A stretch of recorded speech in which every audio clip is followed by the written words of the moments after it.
You wake up one day with the ability to freeze time at will for as long as you want with no repercussions. What's the first thing you do with your newfound powers? Freeze time. I would sleep in every morning. Go into town and pause time. Go to the sports shop and steal all of the roller skates and roller blades and put them on all the people I can find. Unpause time and watch everyone simultaneously fall over. Good times. And then a couple seconds later, freeze time again and remove the skates before they can closely examine their feet, just to confuse them even more. There's probably some way I could exploit this power at a casino. Walk right into any highly restricted area and observe. Area 51, the White House, the employees only area in a Baskin Robbins. I would learn so much. Or the Beyond section at Bed Bath & Beyond. Just leave a pineapple with googly eyes on the president's desk. Wear forensics gear first so no fingerprints. Unfreeze time and see if it makes it onto the news. Ask my wife where my super suit is. She is the greatest good you are ever gonna get. Freeze time and go back to sleep for a few hours. When I wake up, prepare breakfast, then take a bath, then come out and eat my still hot breakfast, pretending someone else cooked for me. This might be the saddest thing ever. I break the fourth wall, talk to the audience about how I'm going to fool Mr. Belding with my clever plot of the day. Put people's fingers in their noses. Go grocery shopping without idiots getting in my way. Throw a handful of M&Ms into the air, freeze time, then eat them like an astronaut. You clearly have your priorities in order. Abuse it. I start small, using it to sleep in some more and to get through crowded locations. Then I start using it to get a couple hours of more time to relax and work on projects and hobbies. Hours turn into days and days turn into weeks. I get an extraordinary amount of things done, but have accidentally isolated myself in the process. The world becomes nothing more than a shadow to me, and I begin to feel as if everyone is frustratingly slow. But, despite the amazing power to freeze time, I'm still only human. The isolation will gnaw at my mind until I either go insane or choose to never use my power again. Break into people's houses and turn their clocks back, you monster.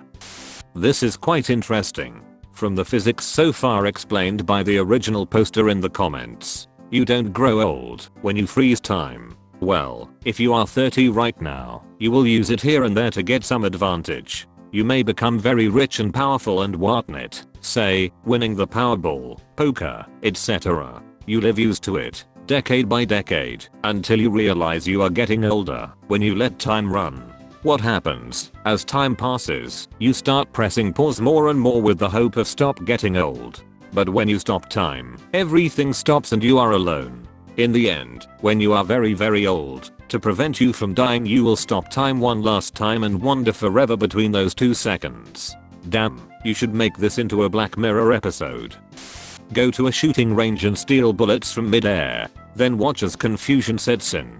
Bonus points for doing it with like a battleship. Could you imagine those huge Iowa class 16 inches firing, and then absolutely nothing happening afterwards? Archery club would be even funnier. Every time they shoot an arrow, put it back in their quiver. Grab a book and read it. I can make everyone literally stop and leave me alone for as long as I want. Heaven. Construct really elaborate pranks on everyone I dislike. Throw a party with my 17-year-old granddaughter and 14-year-old grandson. Wubba dub dub. Study for the exam I have next week. Why not just freeze time in your exam? Go and get a cheat sheet, put in the answer and repeat. Or if it wasn't multiple choice you could just have infinite time to think of your answers. You wouldn't need to study, because then you don't learn. Kill some Joe stars. Put a very long list of enemies in compromising positions to destroy their lives, credibility, and finances. Edit. It wouldn't be as fun to just kill them as suggested, when I can systematically destroy their lives, and the lives of the people they care about until the weight of suffering crushes their spirits. If I really wanted to make it even worse, if they tried to cheat their way out, mess that up too. Replace their pills with candy, their guns with squirt pistols, put them safely on the ground if they jump. Draw it out over years or decades.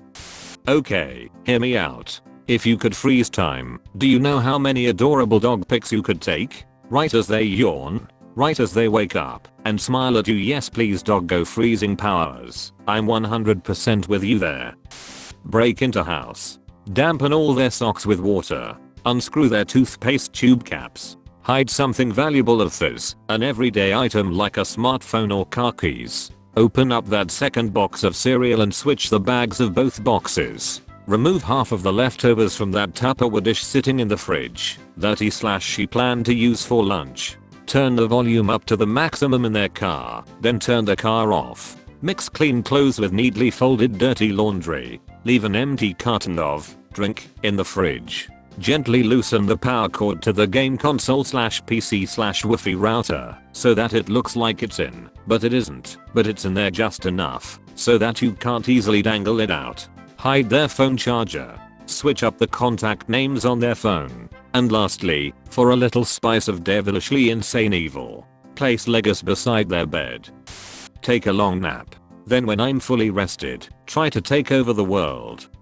Go for a walk. Oddly enough, it would be more satisfying. There are people around, so it's not like you're alone. You walk around knowing you're not being judged. You can go anywhere, do anything. Walk into the supermarket, eat whatever, take whatever I want. Maybe do some life saving. Fix scenarios that would lead to accidents. Definitely not rape anyone, for heaven's sake, some of you are sick. All the while naked. Determine whether or not I still age while I freeze things. Likewise learn if I still hunger, thirst, get tired, feel temperature changes, or need to use the bathroom. If I don't need to do any of those, then just go on a walking tour of the world. See what people are up to. It's going to be weird when I get to the other side of the world, when most people are sleeping and having dark empty streets in an unmoving city. I'd also like to see how long/difficult it would take/be to break into secure places while everyone's frozen. If I still aged and all that other stuff, I'd try to freak people out when I hear them wish for stuff. I'd freeze time to fulfill the task almost immediately, and then upon unfreezing I'd look them in the eyes and say the pact has been signed, and then freeze time again and get a good distance away before unfreezing time again. I'd freeze time and plant flowers along every major roadway, just everywhere. I'd travel the whole country planting flowers. Don't know about the desert. Maybe I'd find some succulents to plant. It would probably take years. But then, just imagine, bam, every traveler on the roadway sees beautiful flowers everywhere. I don't know if they would care. Probably a safety hazard. The road maintenance crew would probably mow it all down. But I think it would be pretty while it lasted. There is actually a mostly unknown movie about this. It's on Netflix. Cashback. It actually not all that bad for a low budget British flick. Definitely worth the time to watch it. Do I age while time is frozen? No consequences. Holy cow, this changes everything. Don't you realize? If you don't age while time is stopped, then every second spent in real time erodes your immortality. You could spend thousands, millions of years in zero time, learning all that you wanted, rearranging the whole world to increase the happiness of others and well-being of all mankind. You could learn the cure for all diseases, then leave the recipe lying around hospitals with the ingredients ready to go. You could redistribute all of Earth's resources to those who need it most. You could save the life of every person who would die an untimely death each day simply by stopping time every second and roaming the Earth, halting accidents before they occur. But if you choose to live a day, a week, a year in real time, you have selfishly wasted endless opportunity to help mankind, holding back on the salvation of all those who suffered and died that year, postponing utopia because you felt lonely. I would never speak to another person again. I would painstakingly spend eons each day ensuring Earth was peaceful and harmonious for all. That generation, that 50 or 60 years would be remembered by all mankind for all time as that weird period of time where everything went well and nobody got sick or hurt and we couldn't murder each other for some reason. With luck, my billion-year legacy would persist for long enough for Earth and all its creatures to coexist in peace for a long time. And no, I wouldn't bloody rape anyone. What if I freeze time and then die? Will time be frozen forever?